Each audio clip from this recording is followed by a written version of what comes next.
Kunja Bihari.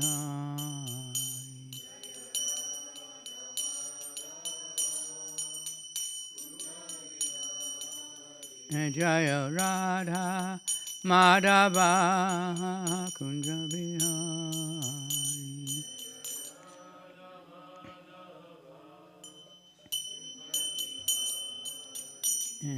Gopi Jana Balava Giribharadhari.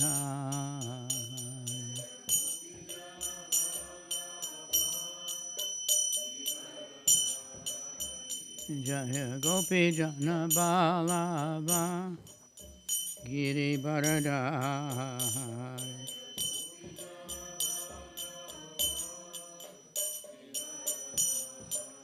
Jasodanandana Brajadana Ranjana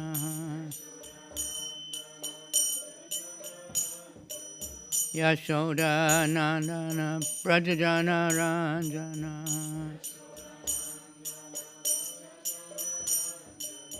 Yamuna Tira Banachari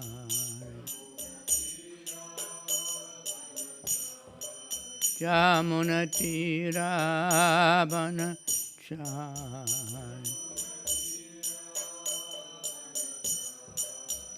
Jaya Radha Madhava Kunja Bihari.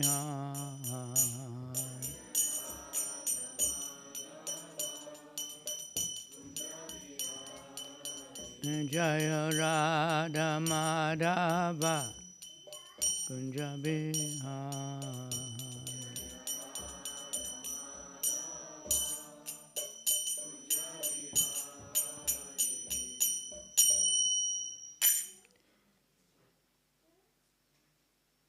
Srimad Bhagavatam ki jai, Shri Caitanya Caritamrita ki jai, Singhachalam Bhaktivinoda ki jai, Gaur Premanandi Hari Hari. Good morning. And today is Caitanya Caritamrita, the very exalted section. What are the verses on the board? 43 to 44. CC, Madhya Lila, chapter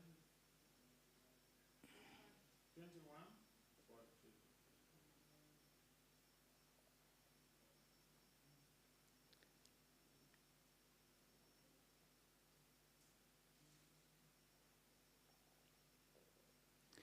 The opulence and sweetness of the Lord is the name of the chapter. And there's the teachings of Sanatana Goswami. Many of the early lectures of Srila Prabhupada were from this chapter in New York. Even though no one ever heard of Krishna practically in his audience until they met him, what to speak of Lord Chaitanya, but this is what he spoke on. So it's 43 and 44. Antapura Goloka Shri Vrindavan Yaha Nitya Stiti Mata Prabandhu Gana Pita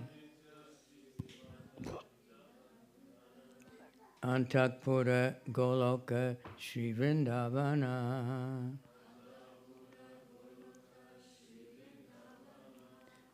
Yaha Nitya Stiti Mata Pita Bandhu Gana.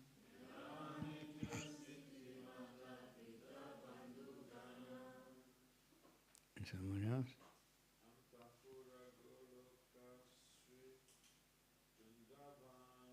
Antapura Goloka Shri Vrindavana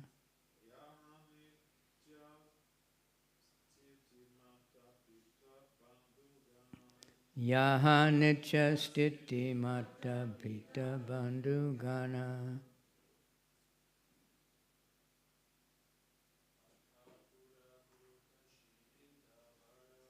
Antapura Goloka Shri Vrindavana Yaha Nitya Stiti Mata Bandagana.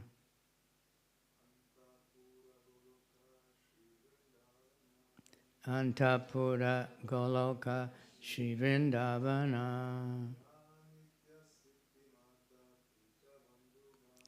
Yaha Nitya Stiti Mata Pita Bandhugana.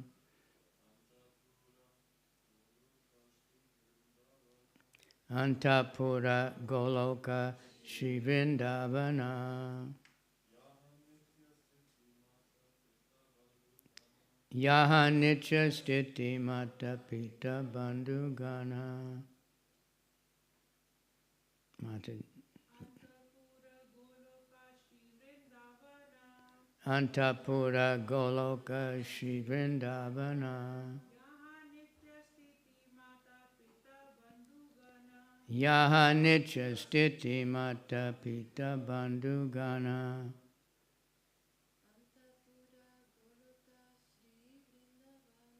Antapura Goloka Shri Vrindavana. Yaha Nitya Stiti Mata Pita Bandhugana. Antakpura, the internal abode. Goloka Shri Vrindavan. Goloka Vrindavan. Yahan, where? Nitya Stiti, eternal residence. Mata Pita, mother and father. Bandhugana, and friends. The internal abode is called Goloka Vrindavan. It is there that Lord Krishna's personal friends, associates, father and mother live. Repeat, the internal abode is called Goloka Vrindavan. It is there that Lord Krishna, personal friends, associates,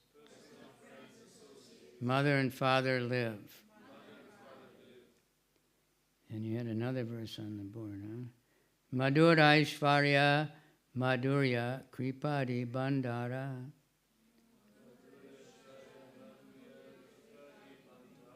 Yogamaya Dasi Yahan Rasadi Lila Sara.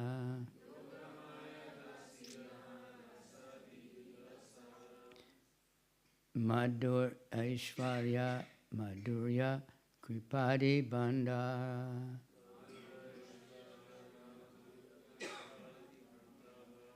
Yogamaya Dasi Yahan Rasadi Lila Sara.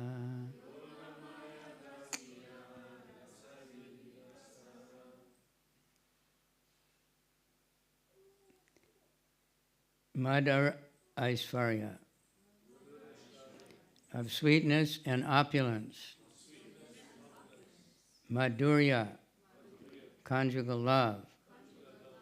Kripa Adi, and of mercy, and so on. Bandhara, storehouse. Yogamaya, the spiritual energy. Dasi, maidservant. Yahan, where? Rasa Adi, the rasa dance and other pastimes. Lila Sara, the quintessence of pastimes.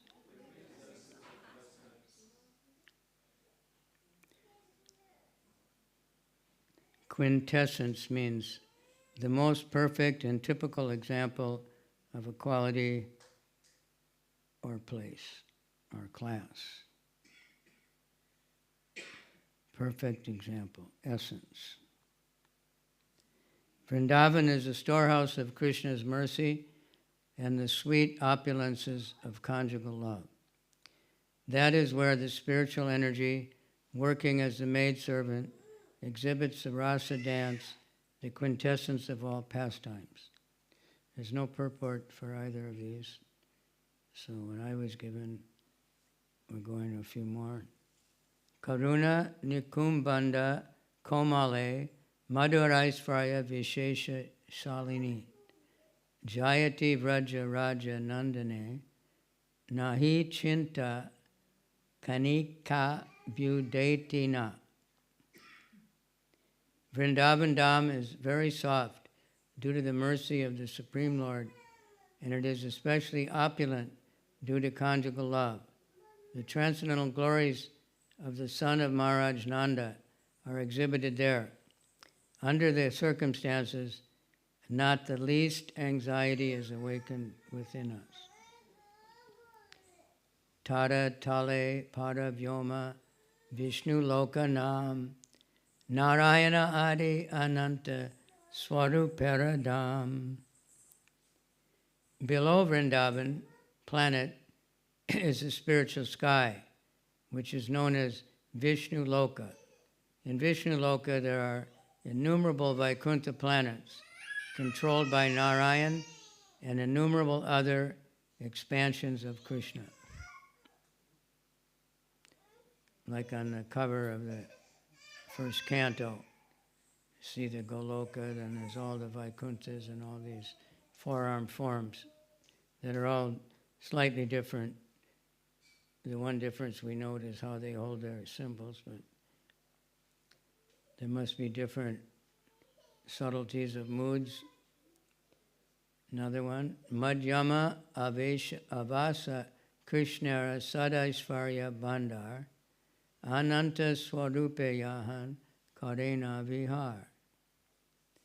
The spiritual sky, which is full of all six opulences, is the immediate residence of Lord Krishna. It is there that the unlimited number of forms of Krishna enjoy their pastimes. Ananta Vaikuntha Yahan Bandara Kotari Parishada Gane Sadaishvarye Ache Bari. Innumerable Vaikuntha planets, which are just like different rooms in the treasure house, are all there, filled with all opulences. Those unlimited planets house the Lord's eternal associates, who are also enriched with the six opulences. There's still no purport. Goloka namni nijadamni tale chatasya Devi Mahesha Haridama Suteshu Teshu Te Te Prabhava Nichaya Vihatascha Govinda Mari Prusham Tamaham Bhajami. Everybody knows that one, right? That's Brahma Samhita. Below the planet named Goloka Vrindavan are the planets known as Devi Dham, Mahesh Dham, and Hari Dham. These are opulent in different ways. They are managed by the Supreme Personality of Godhead, Govinda, the original Lord. I offer my obeisances unto him. Purport. This is a quotation from the Brahma Samhita.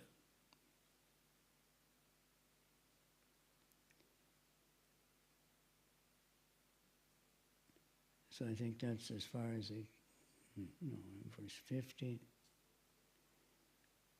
Pradhana Parama Vyoma Antare Virajanari Vedanga Sweda Janitais Toyoi Prasarvita Shubha. Between the spiritual and material world is a body of water known as the river Viraja.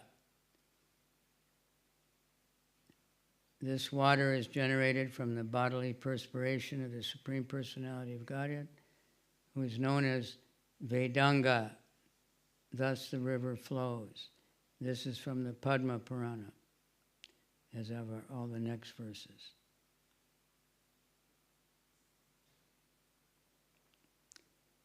This next one has a real purport. Tasya pare padavyoma tripad bhutam sanatanam amritam shasvatam nityam anantam paramam padam. Beyond the river Viraja is a spiritual nature which is indestructible, eternal, inexhaustible, and unlimited. It is the supreme abode,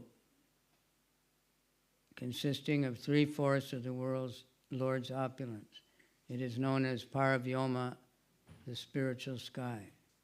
Purport by Srila Prabhupada. In the spiritual sky there is neither anxiety nor fear. It is eternally existing, and it consists of 3/4 of the Lord's energy. The material world is an exhibition of only 1/4 of the Lord's energy. Therefore is called Ekapada Vibhuti. Om Jnana Timirandasya Gyananjana Shalakaya Chaksura Militanyena Tasmai Shri Gurave Namaha Shri Caitanya Manobhistam Stapitam Yena Bhutale Swayam Rupa Kadamayam Dadati Swapadantikam Pandeham Shri Guru Shri Yuta Padakamalam Shri Gurun Vaishnavamscha Shri Rupam, everybody knows it, Sajjajatam Shraganathan Vitam Tam Sajivam Sadvaitam Sabadutam Parijana Sahita Krishna Chaitanya Devam Shri Shri Radha Krishna Padan Shri Lalita Vishakan Vitamscha Nama Om Vishnupadaya Krishna Prastaya Bhutale Srimati Bhakti Vedanta Swaminiti Namane Namaste Saraswati Deve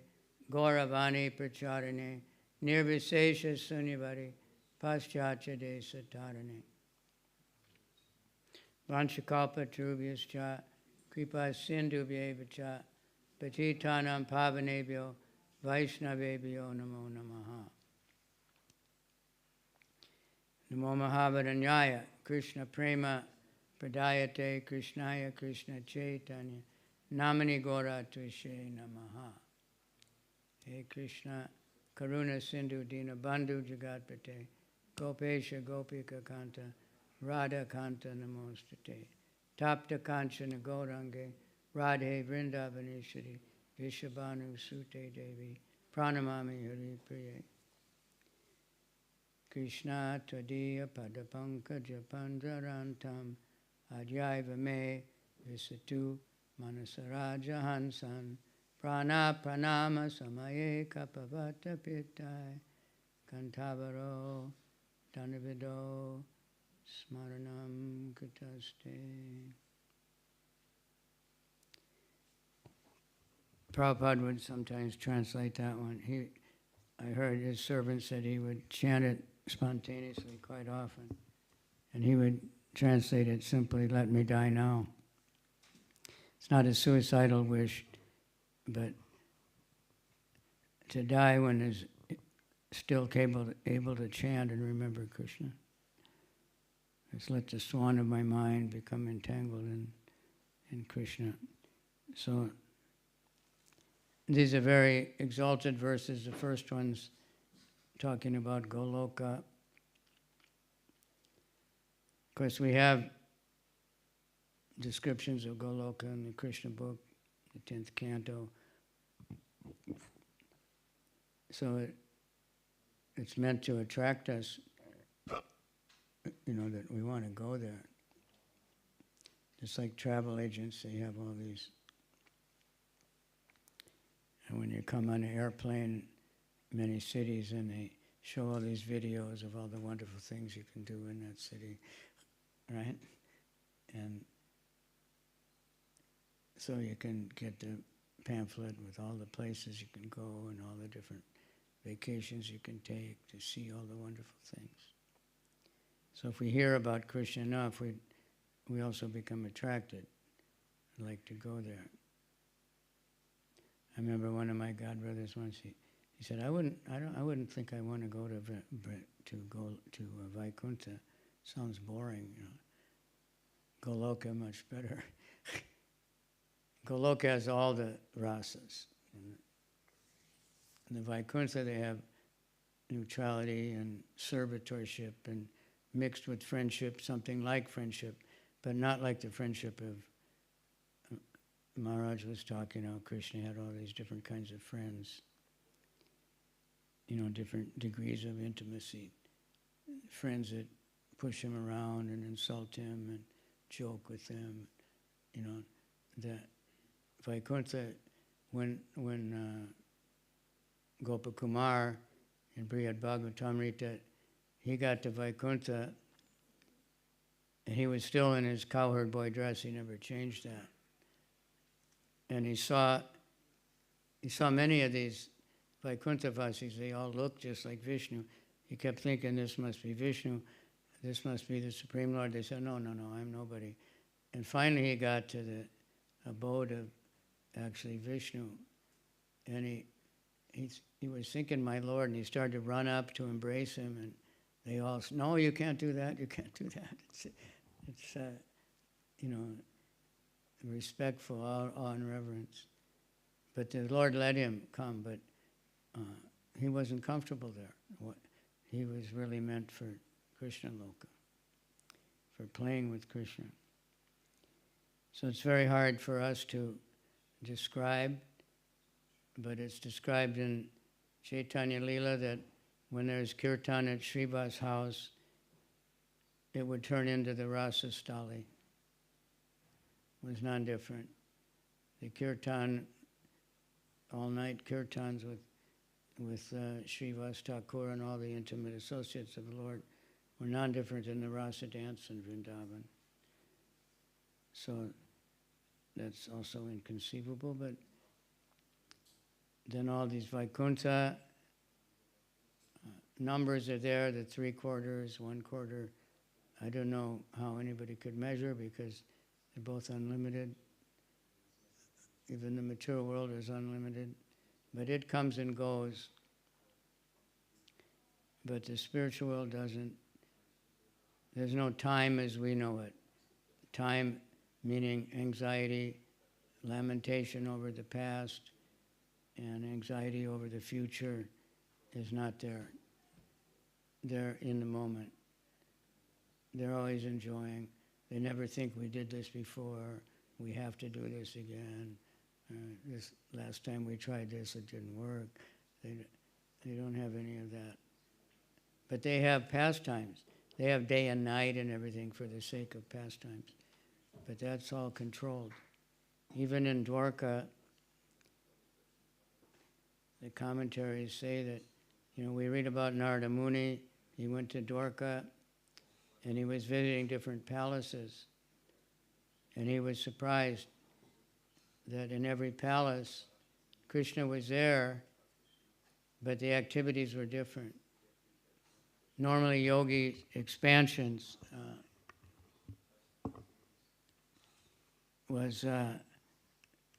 they can expand 8 times or something, but they're doing exactly the same thing wherever they are. But Krishna, every palace was different.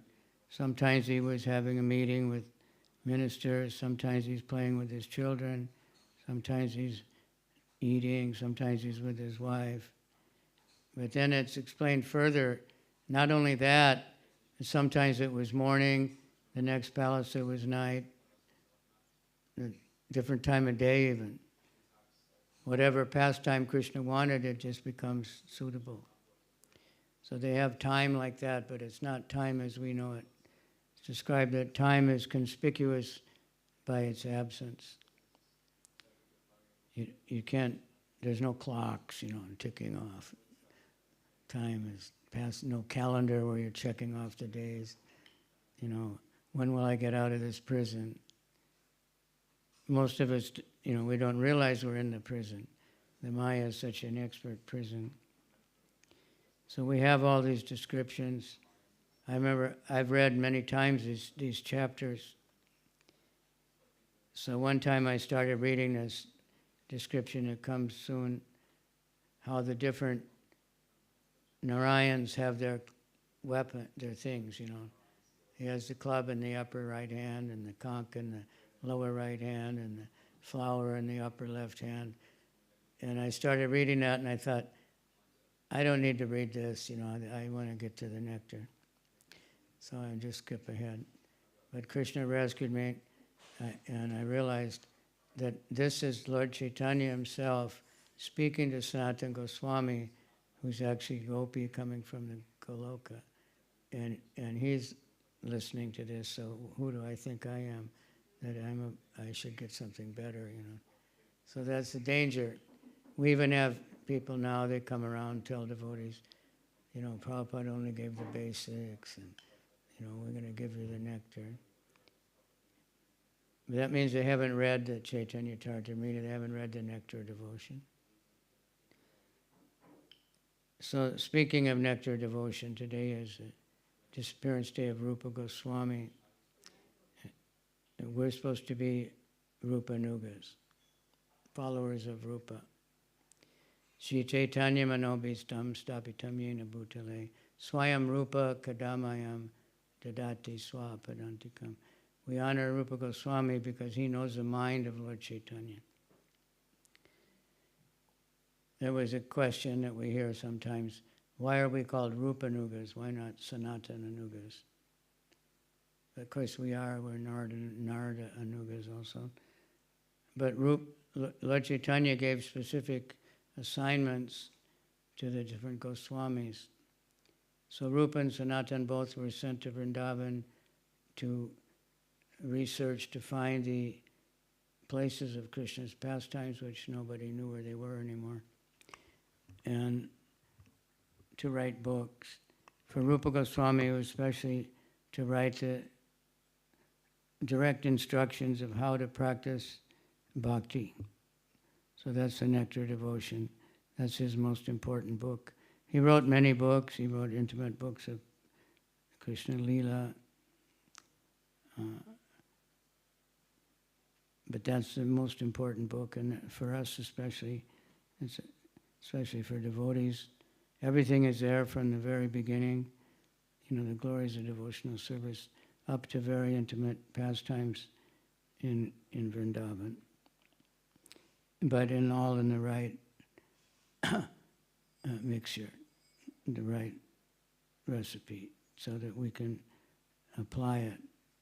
So that's why we're called Rupanugas, because we follow his instructions, his guidelines. So he was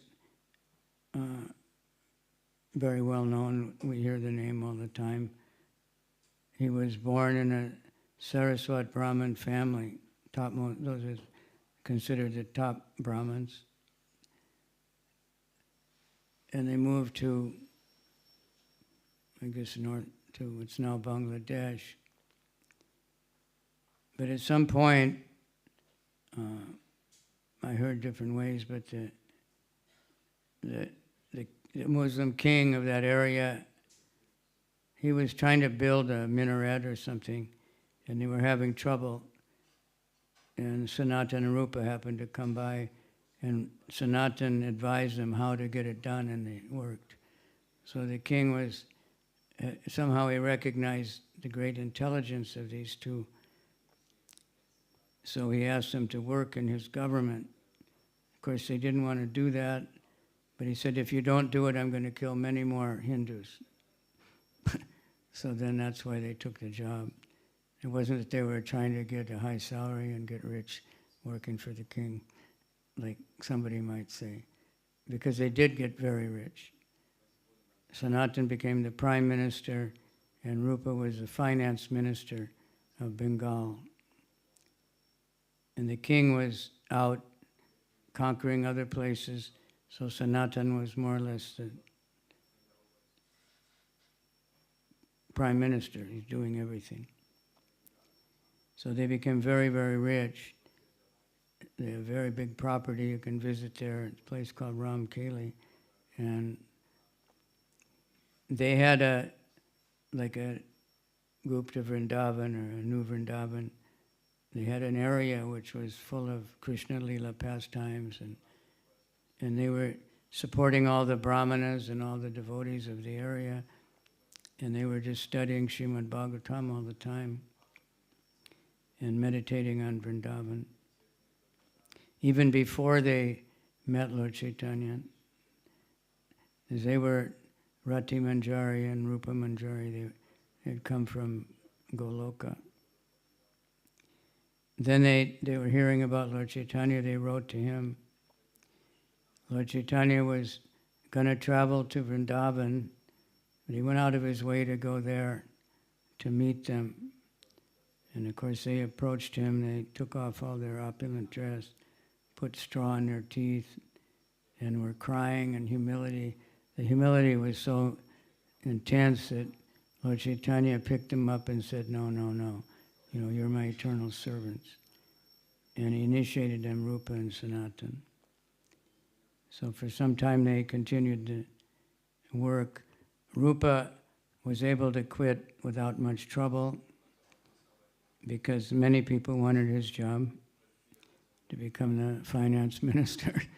It's a very lucrative position. It said that he had 2 boatloads of gold coins when he left. It took him, he distributed it to friends and Brahmins and temples.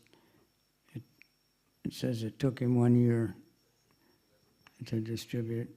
Then he went to meet Lord Caitanya in Puri. And he was very advanced, right away. He was writing, and Lord Caitanya saw what he was writing, and he wanted to see it. He said, no, no, no, it's no good, And Lord Caitanya grabbed the paper and read it, and he was very happy. It was one sloka from a book he was writing, and I think you all know this sloka, but maybe not in Sanskrit. Tunde tundavalira timbitatune tundavali labdaye karna kroda kadambini gatayate karnarbadebhyo spriha. Anybody know it?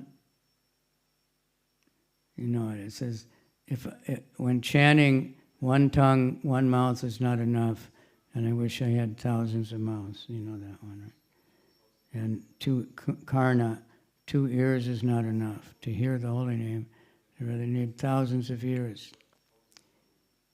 And when the holy name enters into the heart, the mind becomes stunned. Chetak prangana sangini gatayate. The mind becomes stunned and the senses become inert. It means you don't, it's a trance. You don't perceive things, external things. No distractions. This is the age of distractions. They call all these weapons of mass distraction. It used to be just television, now it's internet. It's worse. And this way they're trying to manipulate the minds of the people. So devotees are trying to do that also by flooding these waves with the holy name, Krishna Lila, Krishna pictures.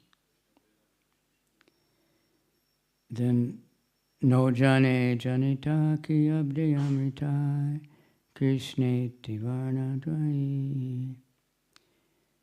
Nobody knows how much nectar is in these 2 syllables. Krishna, everybody. Krishna. Say it loud, come on.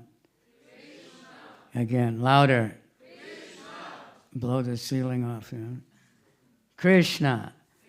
Nobody knows how much nectar, Krishneti Varna Dvai, in these 2 syllables. So then there was another time when all the devotees were present, and that was Haridas Thakur, Advaitacharya, Sarvabhauma Bhattacharya, all the topmost, long-time intimate associates of Lord Caitanya. And Rupa was a new bhakta in that association. And Lord Caitanya said, read that verse. And he was very shy. He forced him to read that verse. So he read that verse, and all the devotees were in ecstasy. They said they've heard thousands of verses glorifying the holy name, but they never heard a verse like this one. This is the best one ever. And only because he must have got so much mercy of Lord Chaitanya to be able to compose such an amazing verse. And Prabhupada explains that this is an example of Vaishnava, that when they see someone getting more mercy than them, they're very happy. And they glorify that person. They don't say, he must have cheated and, why not me and all that. Prabhupada stresses that. Same like the gopis, when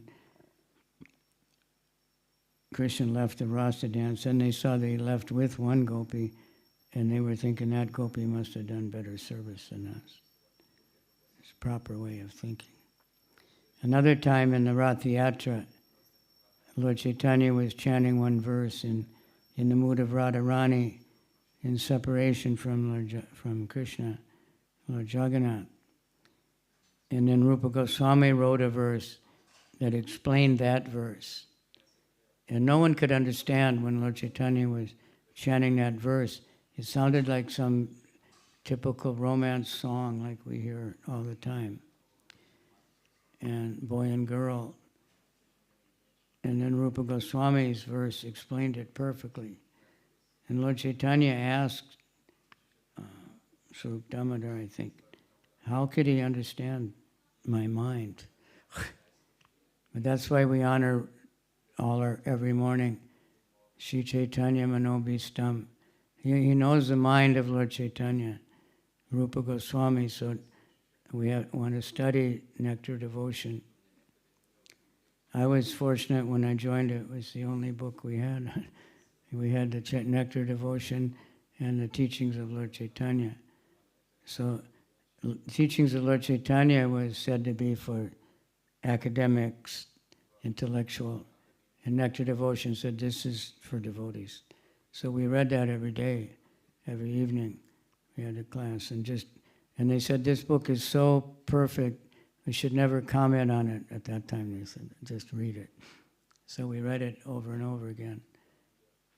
And years later, I had a lot of strict ideas, and especially when Hindus started joining, they didn't agree. I started thinking, where did I get all these ideas from? Maybe I'm a crazy guy, fanatic old man. But then I happened to read Nectar Devotion again, and there it was, everything.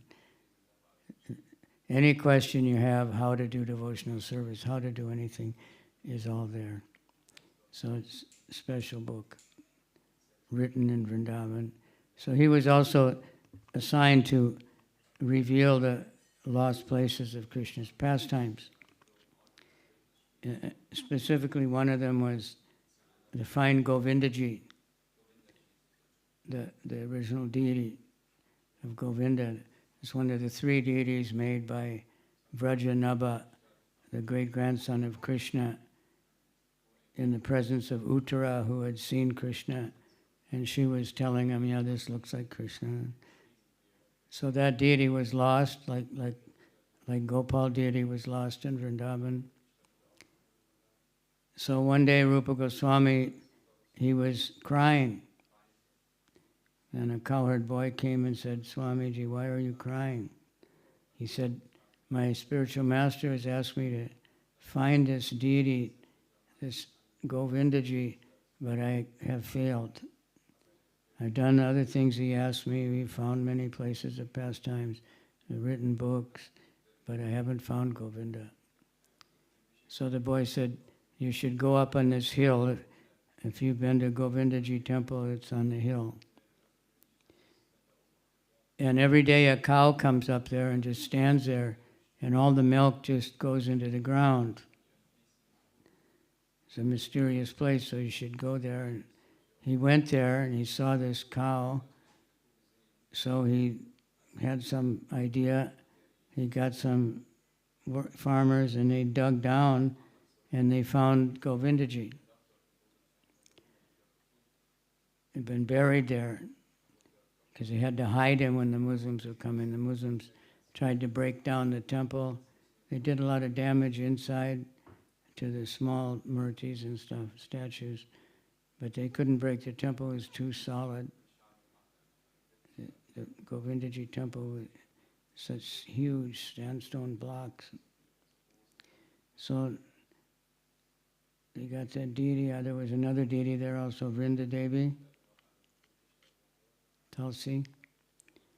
And Rupa Goswami started worshiping, and it's described, he just worshipped, with local things.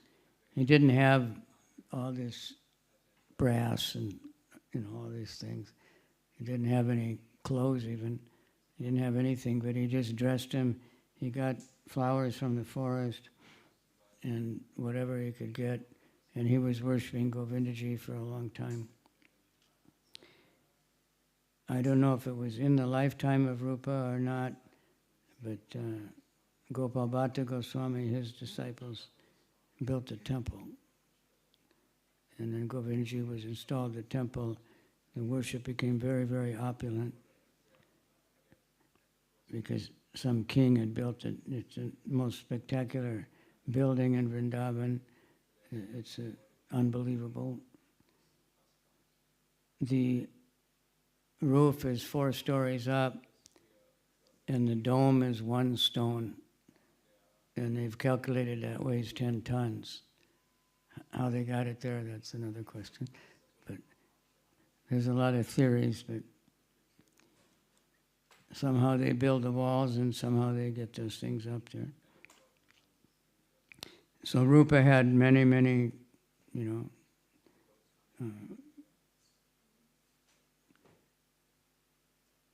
Lila's a great teacher, many disciples. So he and Sanatan, they were the leaders. Then Jiva was their nephew. Jiva was his disciple.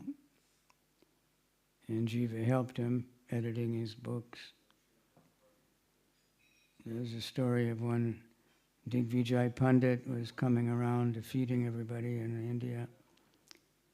So he challenged Sanatan to debate, public debate. In those days, a public debate was something like a big boxing match or something now, or football game, a public event. And the champions were heroes, very rich, very famous. Sanatan just said, I don't want to waste time debating. Devotees don't like to argue so much, supposed to be, rather chant.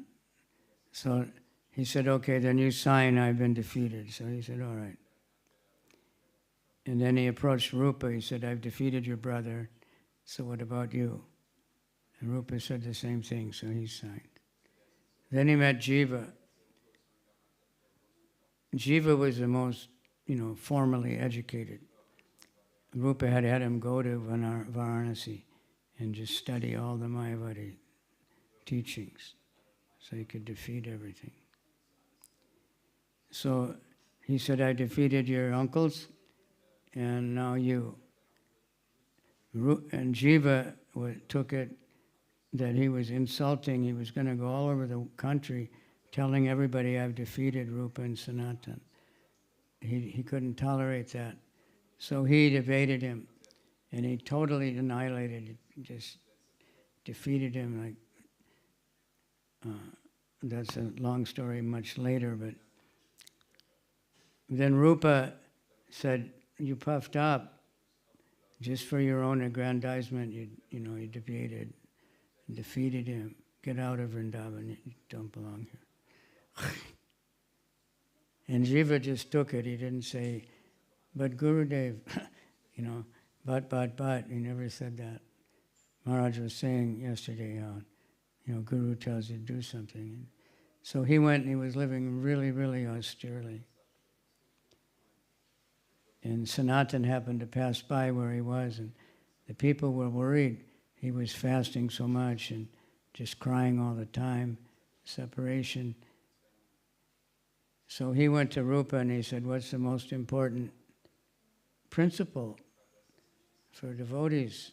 And he said, Jiva Doya, mercy to all jivas. Sanatan said, what about this jiva? Why you're not merciful to him? So then he brought him back.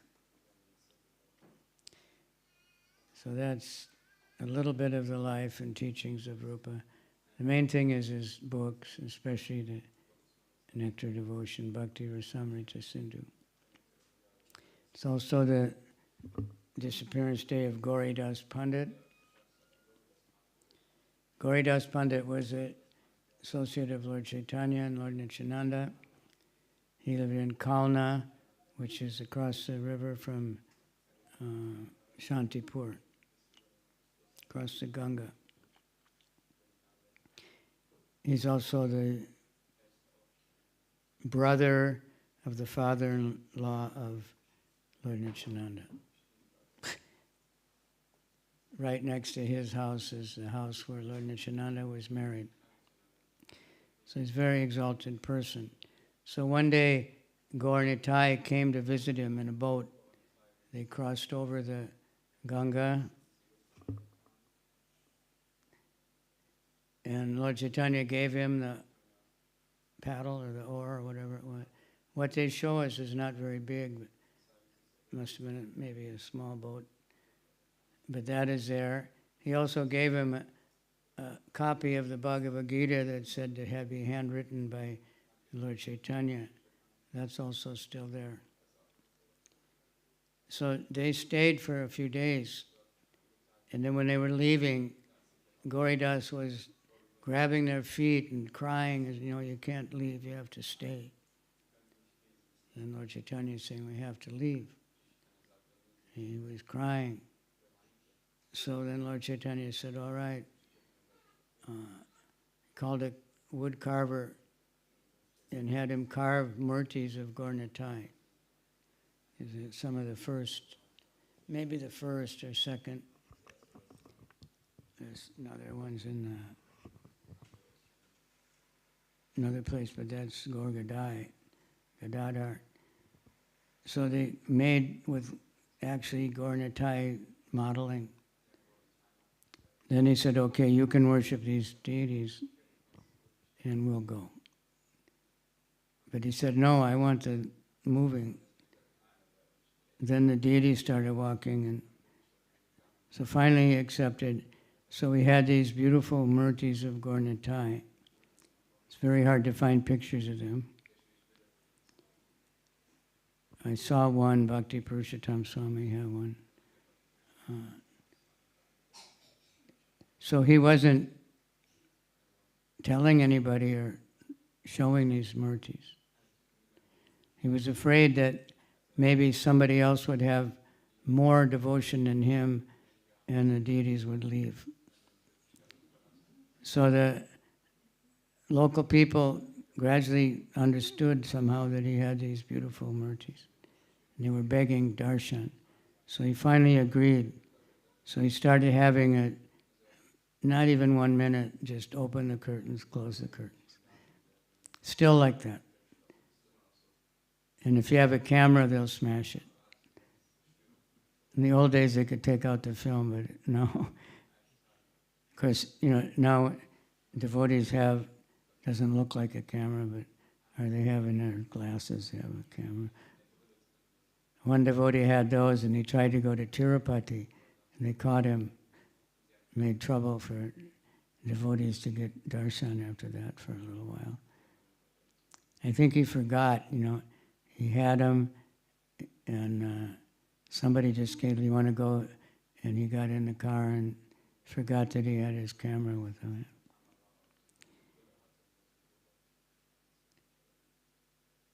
So that's still going on, these beautiful deities, but the darshan is just very quick. I happened at one time, we went there, unknowingly it was a big festival day. The place was mobbed. And I was with some devotees, and the pujaris were asking us stay for prasad. They said Jani Navas and Pankajani were just here, and they took prasad. We were supposed to be going to somebody else's house. And then the conch shell blew. And I was standing right in front of the altar. And we couldn't really move to get out, it's too crowded. But there was a whole artik open the whole time. I was quite amazed why I would get such a, opportunity, but Lord Nityananda is always very merciful. I was watching, they use all the same paraphernalia, but different order than we do. There's no hard and fast rules. Anyway, that's still going on. He had a disciple who was named, I can't remember, and he went away one time and he told the disciple, don't have a big festival. I think it was Gorpurnima or something.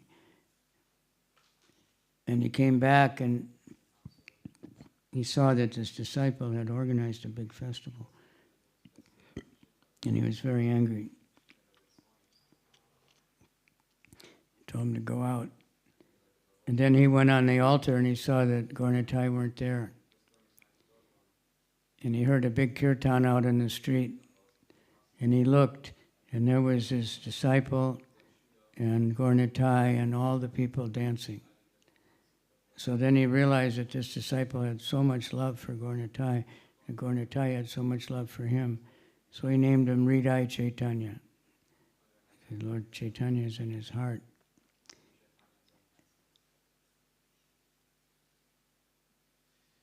And then he went and chased with a stick and chased Gaura-Nitai back into the temple. So these things are meant to show us, there's many stories that the deity is Krishna, he's a person, and this is important, and for doing deity worship, understand this as a person. We're cooking for a person, he's going to eat it. It's not that it's a ritual, now we do the offering. And the word ritual is thrown around quite loosely these days. When we went on Harinam, there's a very opulent-looking shop called Ritual in the mall there in Munich. So I was wondering, what is that shop, Ritual? It's all this stuff for beautifying your face. It must be really high-priced stuff, but that's their rituals now. Looking in the mirror and smearing 20 different things on your face to try to get beautiful skin. But they don't think about what they eat. So anyway, these are great personalities. We can hear about Vaikuntha, that's the sweetness and opulence of Krishna. The sweetness of Krishna is a special thing in the Vaishnava line that they don't have in one big discussion between the Vaishnavas and the Muslim leaders. It's in the Jaiva Dharma. That's the point that's brought up, that the Muslim, they have the Allah power, all powerful, all those things, but they don't have the sweetness, the softness, the intimacy, the friendship, parental and conjugal rasas. That's in Goloka. And that's being given to us by the mercy of Lord Chaitanya, Nityananda, and Lord Nrsimhadev, and Srila Prabhupada. The sweetness and opulence. So the sweetness we can see, especially in Krishna's relationship with his mother, maybe the most, but with his friends, with his father, with the gopis, another level, but they're all different levels, and they all have different names of how intimate they are. Some of Krishna's friends are more or less just servants. Some of them are acting as superiors. Many different kinds of friends. I don't have the list in my mind of all the different names of them. I know Priyanarma and different, I heard a few last night. I don't know exactly how they match up. But we're very fortunate to be able to hear this. We can go to Vrindavan, depending on our perception. We have to be very careful. I know for me and my neophyte, it's very hard for me to not get distracted by the cows and the garbage and the traffic and the, all these things which are coverings of the Holy Dham. But then we see glimpses of the Holy Dham is actually there, especially in the temples.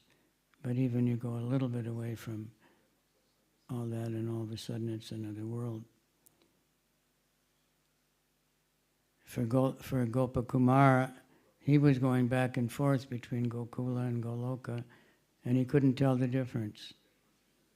It was no different. For Prabhupada, it was no different. In fact, Prabhupada said many times, I'm not in New York, I'm in Vrindavan. He said, I'm not in Los Angeles, I'm in Vrindavan. Some of us are in Vrindavan according to the map, but we're not in Vrindavan. We're there, but we're somewhere else. Worried about something in some other part of the world. But it's Vrindavan. So we can go there, we can experience by joining the kirtans in Vrindavan, by hearing Krishna Lila, and by visiting all these holy places.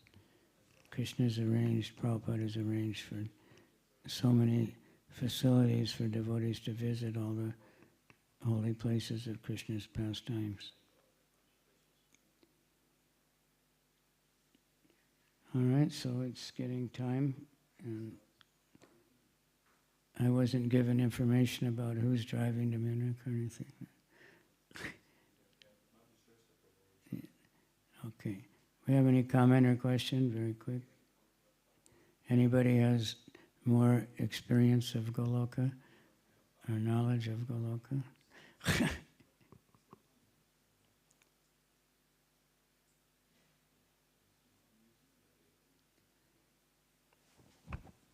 Anybody? Okay. Hare Krishna Maharaj, if there's no other question. Brotherly love. If there's no question, a speculation. I was thinking, at Kartik time, when Vrindavan is crowded so much, all the noise, all the cars and bikes. And I was thinking, isn't all of this also an effect of Srila Prabhupada's preaching? They're all there because Prabhupada built the temple there and brought the devotees to Vrindavan. Isn't it in this sense also an effect and connected to Prabhupada? It's difficult to deal with, but at the same time it's ecstatic to show, how Prabhupada's influence. I first went to Vrindavan in 1975. It was a dirt road. Prabhupada would take a walk in the morning. You maybe see one bullock cart go by or one farmer. Nothing happening there. Radhanath Swami was living there in 1971, I think. He said it was just a poor village. A very quiet place. I remember asking people in Delhi, you go to Vrindavan, they hardly heard of Vrindavan. Now it's a weekend holiday place for the people in Delhi. But that's all only because of Prabhupada. And because of you and everybody who distributed books all over the world. That people know about Vrindavan and they want to go there. Prabhupada wanted, that's why he built a nice guest house. Now they're building more and more opulent guest houses, which seems like, wow, But at the same time, that brings more people there. When they come there, they do visit temples. They do get prasadam. They do hear the holy name. And they get all the benefit. And some become very serious and become devotees. There's one family, they call themselves the Brajabadhu, they Kirtan, Gauramani and her husband, and they go all over Vrindavan, all over India, and all over the world now for Kirtan. He has millions of followers online. And they were invited to one program of these Osho people, like really. And of course they got really into the kirtan, and they took a whole bunch of them back to Vrindavan, and they really loved Vrindavan, and they got some books, and they were dancing and chanting for Krishna Balaram. So it's bringing all kinds of people there. Of course, all the big Mayavadi gurus go there also to take advantage of all the pilgrims. So we need to be very on the ball. And devotees are coming, they have kirtan outside all the time. Devotees all over the place distributing books. When you hear the announcements, nowadays it's not even Kartik especially, it's always crowded. And they'll announce every morning 17,000 cups of khichdi, 2,000 plates of prasadam, 3,000 books, So something's happening, it's all by Prabhupada's mercy. Okay? So thank you for coming to class. It's an honor to be able to speak. And I have a memory, Prabhupada, sometimes people ask. He was leaving LA, he'd been there a couple months. And Prabhupada, he was always wanted to be very early to the airport. And it was the morning, so the temple president went and said, Prabhupada, you have to go, and it was a little bit late. And then Prabhupada normally was. And Prabhupada said, I have to give class. So they were really surprised, because there was no time. He came down, and I guess I don't remember, he must agree to the deities. And then he sat down to give class, and he just said, so I'm leaving for Hawaii. I'll be back in a few days. And I just request everyone to come to Bhagavatam class every day. He said, who will be giving class? He said, Karandar. He said, very good. And he left. Then he didn't come back after a few months. Somebody wrote him, Prabhupada, you said you'd be back in a few days. He said, you don't know the day of Brahma.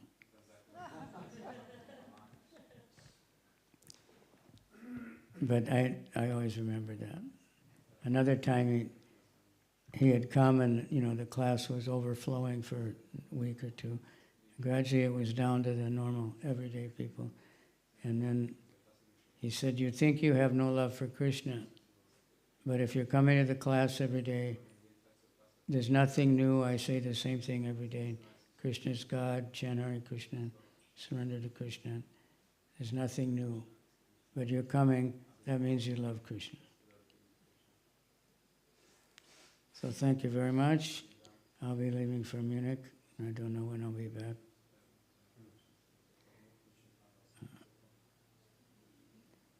But we can always remember Lord Nrsingadev. I'll take the book with me. Okay? Shri Nrsinga Bhagavan ki jai. Singhachalam Bhaktivinoda ki jai. And Julian Yatra ki jai, right? I don't know if it's outside today or inside. Told me last night they usually do outside. Let's see. Okay? Srimad Bhagavatam ki jai. Srila Rupa Goswami ki jai. Shri Gauridas Pandit ki jai. Gaur Premanandi Hari Hari.